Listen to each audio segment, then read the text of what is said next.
নমস্কার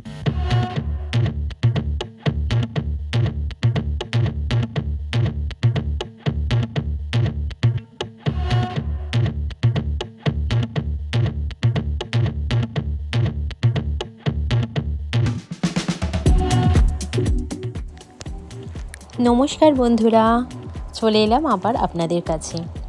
যেমন লাস্ট ভিডিওতে আপনাদেরকে কথা দিয়েছিলাম, এখনও মায়ামির সেকেন্ড পার্ট বাকি আছে, তাই সেই বিশেষ ভিডিওটা নিয়ে আবার চলে এলাম আপনাদের সাথে দেখা করতে আর গল্প করতে।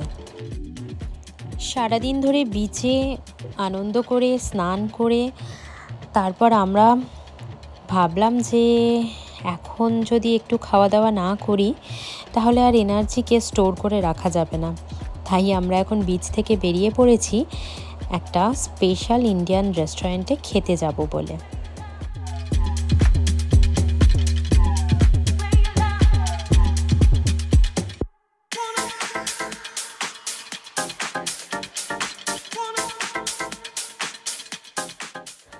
এই যে আমরা পৌঁছে গেছি, আর এই রেস্টুরেন্টটার নাম হচ্ছে বম্বে দরবার। এটা একটা ইন্ডিয়ান রেস্টুরেন্ট, শুনেছি নাকি এটা এখানকার ভীষণ ফেমাস একটা রেস্টুরেন্ট, তাই খাওয়া দাওয়ার লোভে আমরা এখানে এসে হাজির হয়েছি।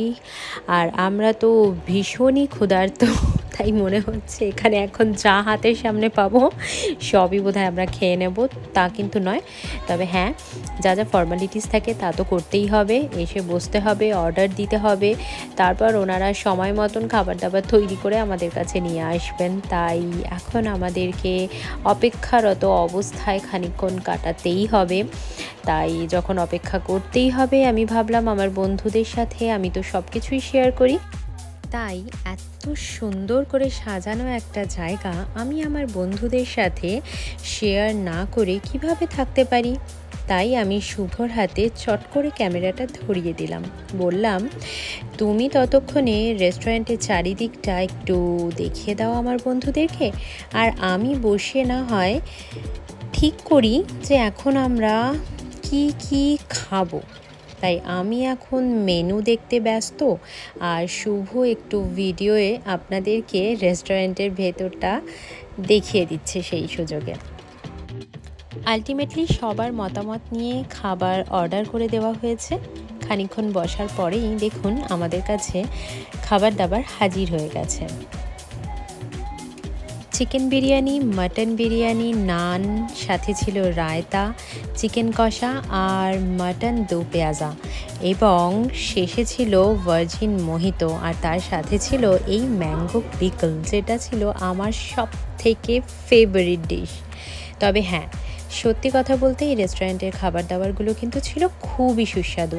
সারাদিন পর পেটের খিদে আমরা ওই খাবার খেয়ে ভীষণ সন্তুষ্ট হয়েছিলাম। আমাদের খাওয়া দাওয়া অলরেডি কমপ্লিট, আর আমরা আবার বেরিয়ে পড়েছি। এখন আমরা যাচ্ছি আবার সাউথ বিচে, মানে এক্স্যাক্টলি সাউথ বিচের নাইট ভিউটা কেমন হয়, কতটা সুন্দর হতে পারে, সেটা আমরা এখন দেখতে যাচ্ছি। সাথে আপনাদেরকেও নিয়ে যাচ্ছি বন্ধুরা, চলুন আমাদের সাথে।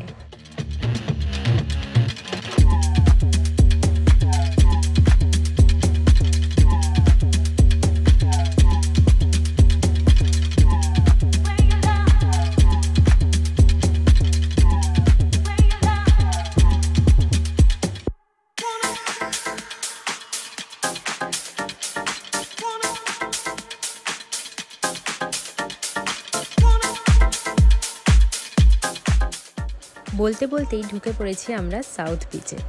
এখন শুধু আমাদের গাড়িটা একটা সঠিক জায়গায় পার্ক করে বিচে যাওয়ার অপেক্ষা।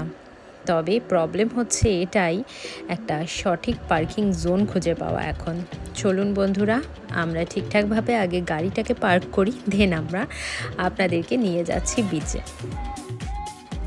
এই যে বন্ধুরা, আমরা আমাদের গাড়ি পার্ক করে রেখে চলে এসেছি বিচের রাস্তায়। ও মা, এ কি দেখছি! সকালবেলায় কিন্তু বিচটা ছিল একেবারে অন্যরকম, আর এখন দেখুন চারিদিকে আলোতে কীরকম সেজে উঠেছে। এইখানে আলো দিয়ে কিছু কিছু জায়গা তৈরি করা আছে, যেখানে সবাই এসে ফটো তুলছিল। বেশ সুন্দর লাগছে। তবে সবে আমরা ঢুকেছি, এখন অনেক ঘোরাঘুরি বাকি, আরও বেশ কিছুক্ষণ ঘুরে দেখব আমরা। তারপর নেক্সট দেখা যাক কি হয়।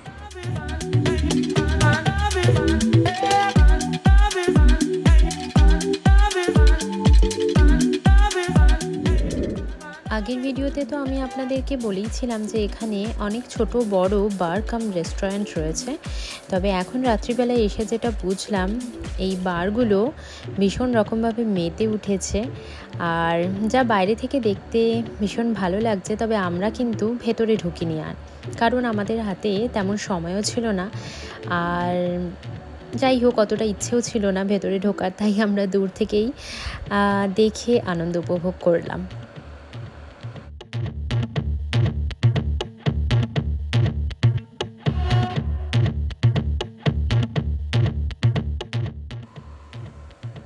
এই যে দেখুন, এই স্পটটা রাত্রিবেলাতেও বেশ ভালো লাগছে। সকালে আমি দেখিয়েছিলাম না, সবাই এসে এখানে ফটো তুলছিল।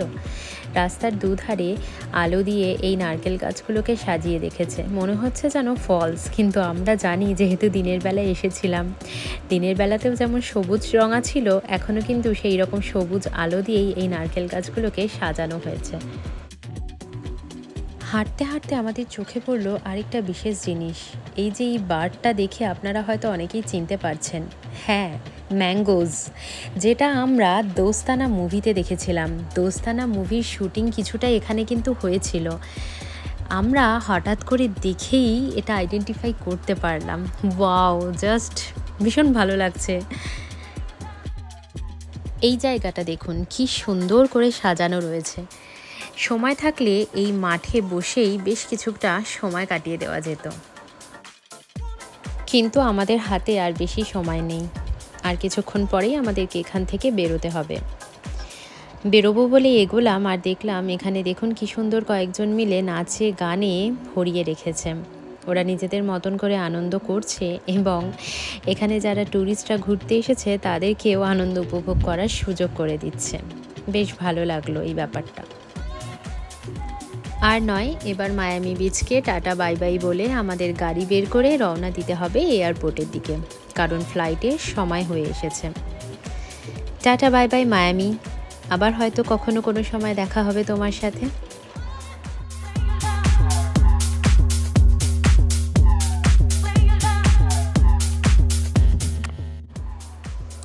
মায়ামি বিচকে পেছনে ফেলে রেখে আমরা চলে এলাম এয়ারপোর্টে, আর কিছুক্ষণের মধ্যেই ফ্লাইটে উঠে পড়ার পালা। তার আগে যা যা ফর্মালিটিস আছে সব কিছু আমাদেরকে করে ফেলতে হবে, তারপর একটু ফ্রেশ হয়ে আমরা উঠে পড়ব ফ্লাইটে, আর আমাদের ডেস্টিনেশন হলো সেন্ট লুইস। ক্রিসমাসের সময় বলে এয়ারপোর্টটাকেও কি সুন্দর করে সাজিয়ে রেখেছে। চলুন এবার তড়িঘড়ি এগিয়ে পড়ি। আমাদের যেখানে ফ্লাইট দেবে সেটা এখনও অনেকটা দূরে, এখনও অনেকখানি হাঁটতে হবে।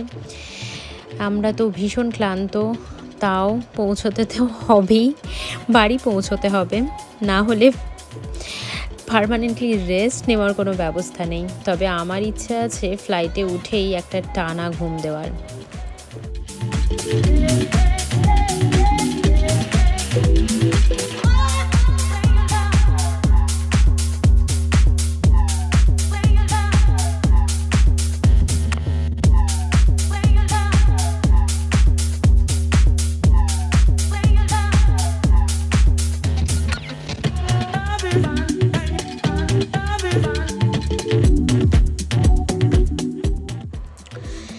যাক, এয়ারপোর্টের সমস্ত কাজকর্ম কমপ্লিট, আর ইতিমধ্যে আমাদের ফ্লাইট ছেড়েও দিয়েছে। রাতের অন্ধকার, এবার আমরা ফ্লাইটে করে উড়ে যাব। তবে হ্যাঁ, যতক্ষণ না আমি ঘুমিয়ে পড়ছি ততক্ষণ ক্যামেরা অন আছে, আর আমি আমার বন্ধুদেরকে দেখাতে থাকবো রাতের ভিউ। হ্যাঁ, আমারও ভীষণ ভালো লাগে এই ফ্লাইট থেকে শহরের আলোক সজ্জিত এই রূপটা দেখতে, আমার ভীষণ ভালো লাগে। তাই আমি যতক্ষণ সম্ভব আমার ক্যামেরা অন রাখবো বন্ধুরা।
এই যে বন্ধুরা, আমাদের 1.5 ঘন্টার জার্নি কমপ্লিট। আমি ফ্লাইটে তেমনভাবে ঘুমোতে পারিনি, তবে হ্যাঁ, আমরা ঠিক সময় সেন্ট লুইসে পৌঁছে গেছি। আর সেন্ট লুইসে কিন্তু বেশ ভালো ঠান্ডা পড়ে গেছে। এতক্ষণ ছিলাম মায়ামি বিচে, যেখানে ঠান্ডা বলতে কিছুই বোঝা যাচ্ছিল না। আর এখানে নাকি শুনলাম আজ স্নোফল হবে। এই যে দেখুন, যেমনটি বলা তেমনটি কাজ। আমরা এয়ারপোর্ট থেকে বাড়ির উদ্দেশ্যে বেরিয়ে পড়েছি। আর দেখুন, অলরেডি স্নোফল শুরু হয়ে গেছে। কি সুন্দর তুষারপাত হচ্ছে, মনে হচ্ছে আকাশ থেকে যেন কেউ ফুল ছড়িয়ে দিচ্ছে, শুধু সাদা রঙের ফুল। ওকে বন্ধুরা, আজকের আড্ডা তবে এতটাই থাক। আবার আপনাদের সাথে দেখা হবে আরেকটা নতুন ভিডিওতে। ততক্ষণ আপনারা সবাই খুব ভালো থাকবেন, সুস্থ থাকবেন আর আমার পাশে থাকবেন, আলাপচারিতা দেখতে থাকবেন। Tata, bye bye.